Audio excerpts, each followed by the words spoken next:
Hi everyone, thank you so much for tuning in. Today I have a very exciting video for you guys. I don't do this often, but I'm going to open today's video with a bit of a spoiler. As you can tell by the title, today's video is an acrylic illustration process video, but I'm going to spoil the finished illustration for you now because the illustration was used as the box art for this product that I've been working on for the last few months. I designed this 7-piece custom brush set with the folks over at Craftimo. I'll be doing a separate unboxing video where we can take a closer look at all the brushes and play around with them, but here's just a sneak peek for now. I'll leave a link down in the description box as well as in the comments for more details, where you can also sign up to be notified when the brush set launches. So without further ado, in today's video, I'm going to share the full process of how I designed and painted this illustration that turned into the box art for my custom brush set. If it's a Chris Hong art custom brush set, it has to feature some sort of a clown because if you are familiar with my work, there's a lot of clowns or like a clown core kind of aesthetic in my work. So I knew right away that that was kind of the prompt going in. And in terms of the design, I knew that I wanted a singular character as the focal point of the box because I felt that that would be more striking. So I knew it was going to be a clown, and I knew I was going to just draw one character. I started playing around with some thumbnail compositions, and I did some drawings to explore what the character could look like. I landed on this kind of bonnet or headscarf type of hat that ties around the neck because I really wanted to incorporate a big bow into the illustration. That's really the only reason why I decided to go with it, and I just think they're really cute. I've seen a lot of these kinds of hats on Pinterest. I really like this drawing that I did on the bottom here with the just like big hair and the shape of this hat. So I decided to just take this and do a bit more fleshed out composition thumbnails with it, just trying to figure out how I wanted to place everything. I landed on a 3/4 profile view as opposed to like a full front on view or a side profile view. And I kind of figured that this felt a bit more open because the character is facing the front. And so I think I was leaning towards this one by this point, even though I really like the look of the side profile view composition. I think that could look really nice. I think ultimately I did decide to go with the one where the character is facing the front and you can see their eyes because that just feels a bit more inviting and engaging.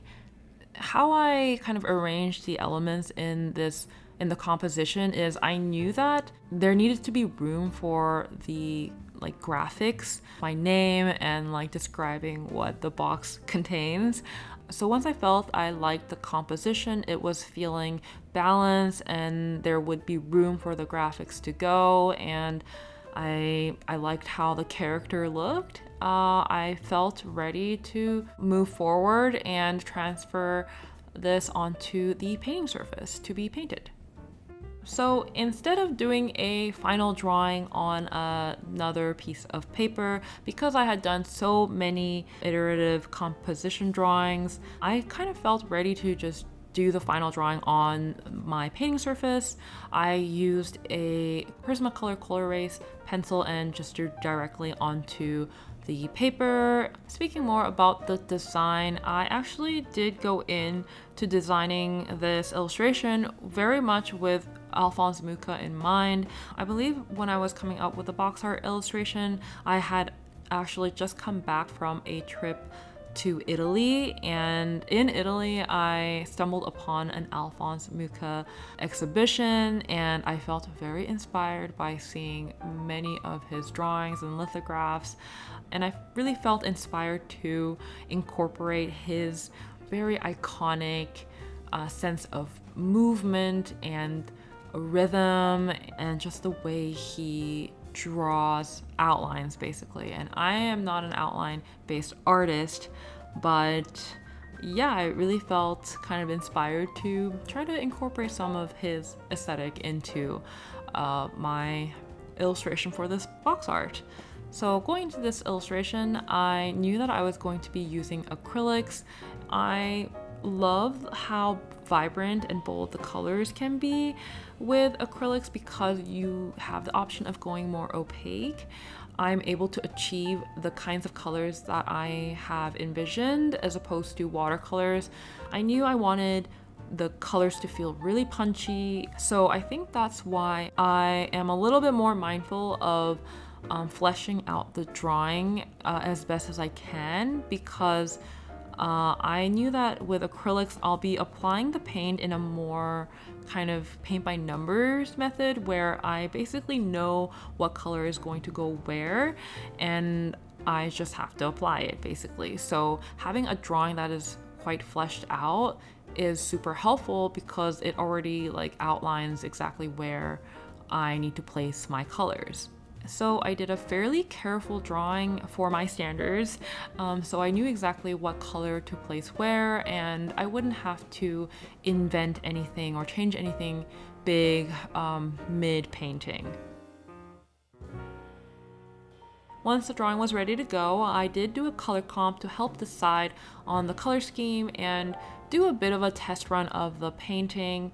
It was easy to decide on the colors because I knew what the major colors were going to be, because I had already selected the colors for the brushes, and my brushes are light blue, dark blue, and white. So I knew that those three colors were going to make up basically the base of the color scheme.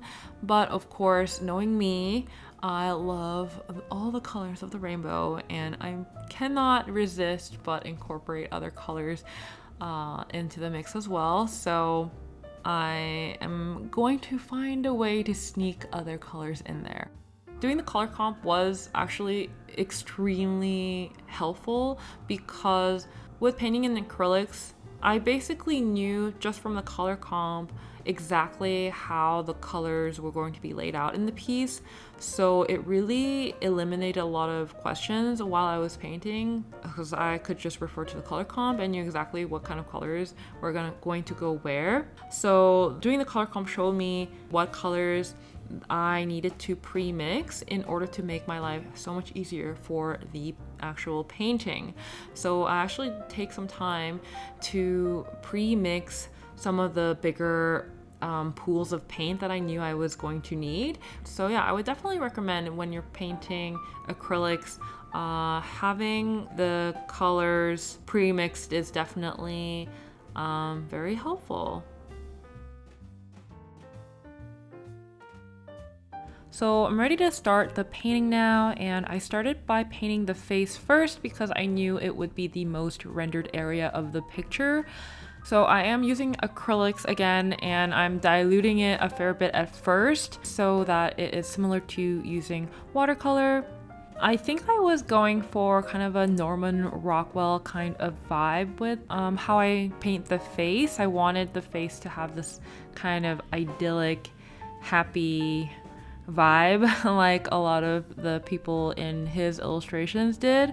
So going for those like very rosy cheeks, and I guess I just wanted it to have the kind of golden age illustration kind of a feel, very a vintage kind of vibe.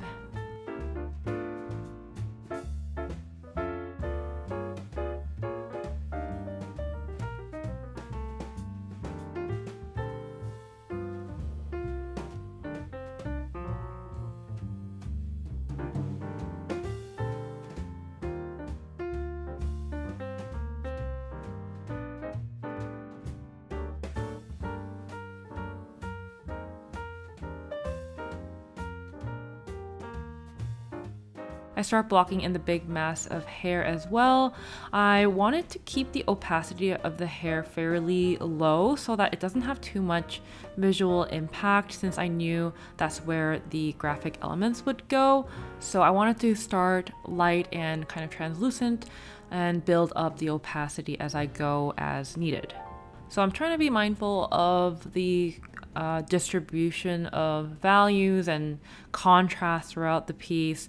And I'm doing that by making sure some areas are more opaque and more fleshed out, while some areas are less built up, like the hair, so that the more built up areas would draw more attention because it has just more visual detail, and it will have areas of rest in the less built up areas. And then I go in with the first pass for the sky.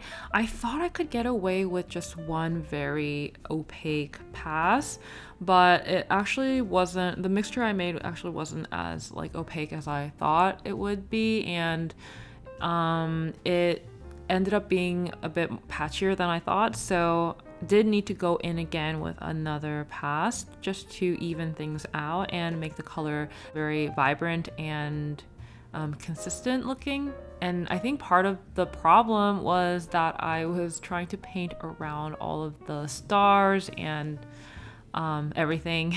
And really what I should have done is mask out all those elements so that it would be easier to paint the sky with a bigger brush. Having to paint around all those small areas with a small brush made it more time consuming and challenging when it didn't need to be. So I don't know, it worked out in the end. It just was a bit more time consuming than I anticipated it to be. Speaking of brushes, I am using Craftimo brushes here, but these are the sample brushes that I received while we were still in the period of designing the brushes and picking out the colors and sizes and the shapes. So the colors are all kind of different. I think I only really used a couple of the brushes to make this piece, especially the smaller ones, because most of the elements in this piece are pretty small, and because I didn't mask them out beforehand, I had to paint around them. So the smaller round brushes here were the workhorse brushes for this piece. Working on the dark blue elements now with the bonnet and the bow and some of the stars. In most of the picture, there is hardly any rendering actually, and it's just a flat paint. Basically, I watered down the acrylic to the point that it feels kind of like gouache, and it basically applies like gouache, except gouache reactivates when you go over top of it, and acrylic doesn't, because once it dries, it is permanent, and you can build over top of it. I will say that when you do water acrylics down like this, the texture and the consistency does take a little bit getting used to. It is a little plasticky. I think it is a little bit less opaque than, let's say, gouache, that feels like the same kind of consistency and water level. So I think you do need to work a little bit harder to maybe make the acrylic application more seamless and even and flat. It does take a little bit of getting used to, and it does require a bit more like exertion with the brush because of the kind of sticky, kind of plasticky texture. Yeah, it has its own quirks and challenges as well, but if you haven't tried using acrylic like watercolor and you find yourself being frustrated with watercolors or gouache, then I would definitely encourage trying it just to see if it ends up being more suitable to how you like to work.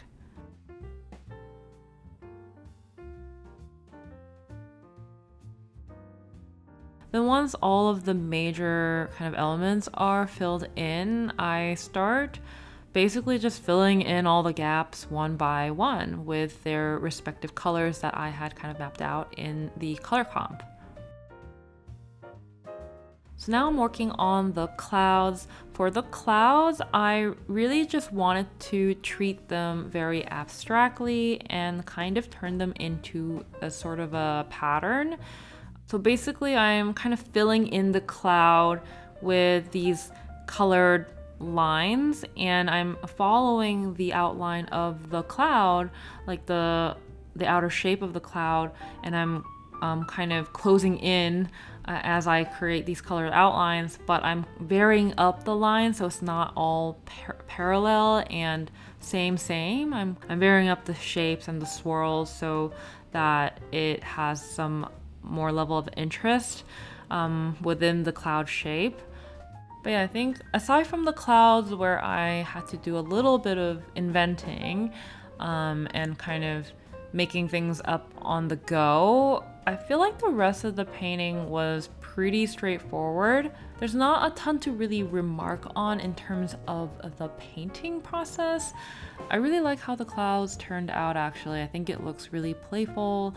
I kept the inner most part of the cloud very light yellow so that in terms of values it still read light against the sky, the value of the sky in the background. So to that point, I think one of the important things to keep in mind with this painting was just how I set the values for each element in the piece, because there is very little rendering. It was all about how a certain value read against another value so that the important elements are legible and it's not getting lost and feeling very convoluted.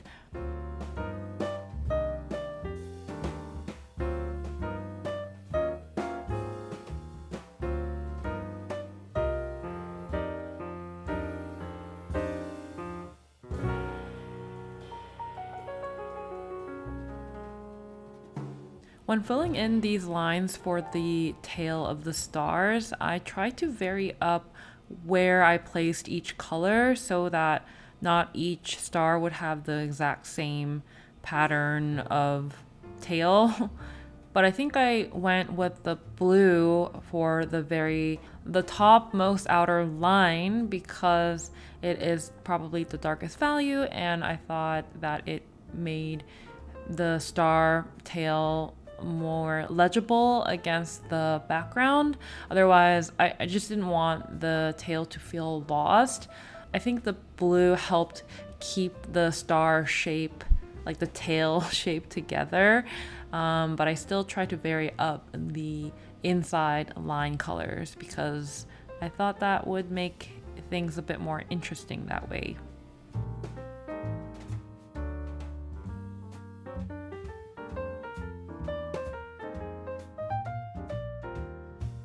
Now I'm going back into the hair, bringing out some lines in the big massive hair to define some of the curl texture. I wanted it to look organic and random enough so that the hair looks just the right level of unruly. So again, trying to avoid drawing lines that are too parallel to one another or creating too many uniform shapes in between, which can flatten things visually. I feel like some artists do this kind of thing instinctually, where they can easily just vary up shapes in a very organic way. But I feel like I have to really put my lines down very mindfully and correct things as I go, change up the design as I go. It's not something that comes very naturally. I feel like I have to really think about it. Like really make an effort to be organic and uneven. Otherwise, I think naturally my inclination is to draw things, in an orderly way. So yeah, just making sure that my lines are not so parallel. There are some irregular shapes, and the shapes are not too similar, too close to one another, things like that. That is all very important to me. Just varying up the shapes, it keeps things interesting and keeps areas from looking monotonous and looking flat.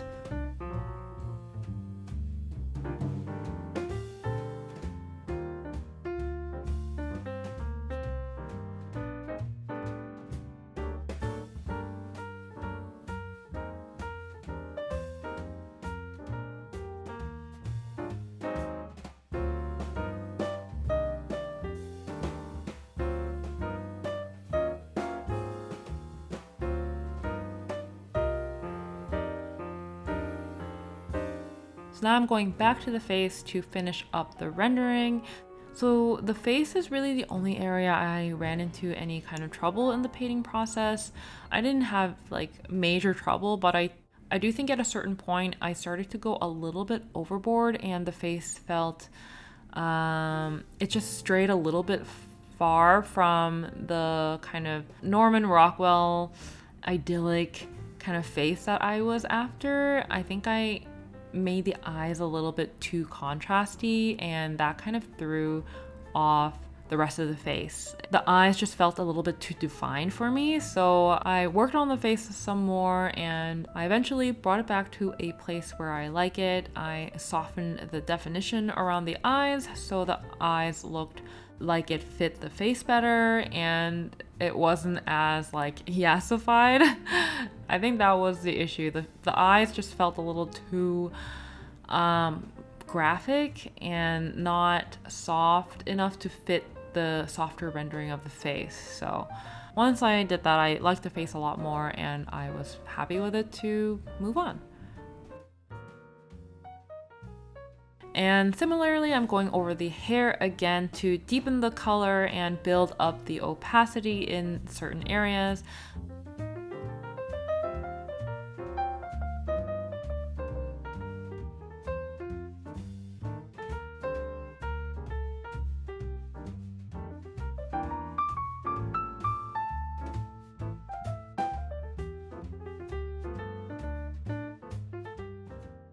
I had to go over a lot of the lines that I drew again with their like respective colors to make them stand out a little bit more. But it allowed me to accentuate the colors a bit more so that they feel more distinct. Yeah, the hair was another area for me to play with different colors. Instead of making the lines in like a darker brown or something, I pulled colors that I used in the other parts of the picture, like purple, pink, green, orange, yellow. And I try to do that whenever possible, just because I love colors and I feel like that feels very true to me when I use unconventional colors in areas that you wouldn't necessarily expect those colors. That feels very true to my style and sensibilities, so I made sure in this custom brush set to incorporate those elements so that it just feels very me.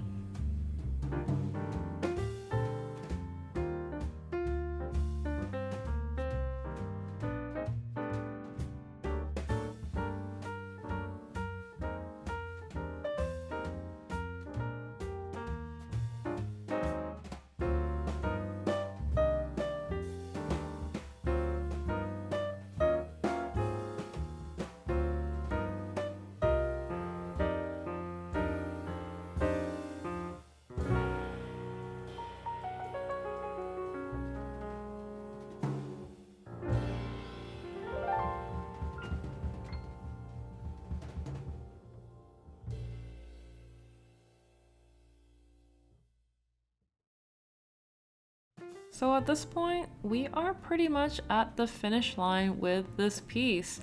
Once I had rendered the face to my liking and the hair looked on point and the colors looked opaque enough and not too patchy, I really didn't feel like there was that much more to be done.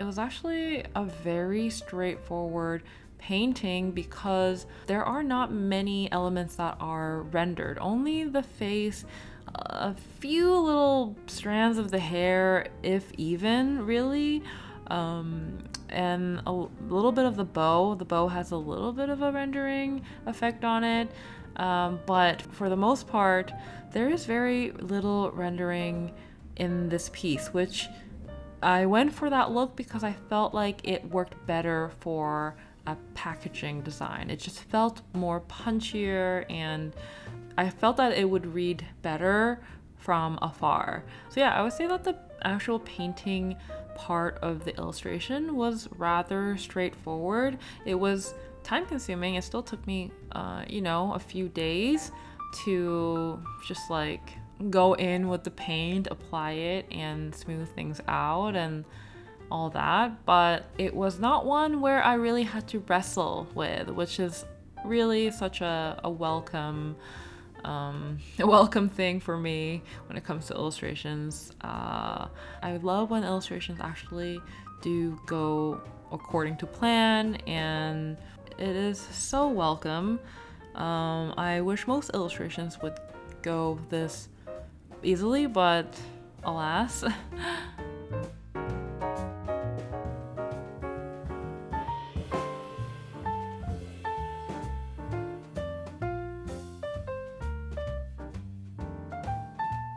So I think we're at the very end here. The last touch that I do is I take color pencils and I draw the little stars as like freckles on her face.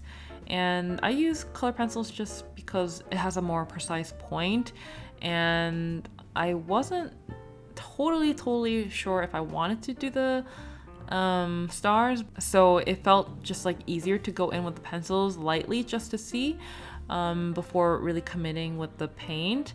But it ended up working out. I do like how the stars look with the color pencils. The colors felt vibrant enough, so I think I just stuck to using the pencils.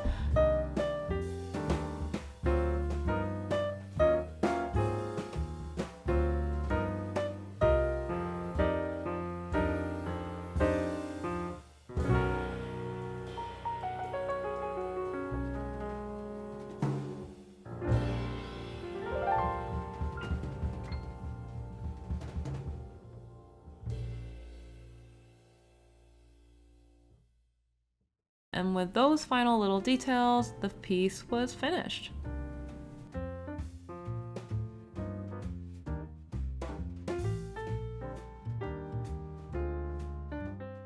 So here is the finished box art design next to the original illustration. I think Craftimo did an amazing job transferring the illustration into the box art. I am really pleased and proud of how this collaboration came together. I think it's a really beautiful product, and I do think my fans who are interested in picking up some new brushes will be really happy to own something like this, because I think the end product is really beautiful and the brushes are really great as well.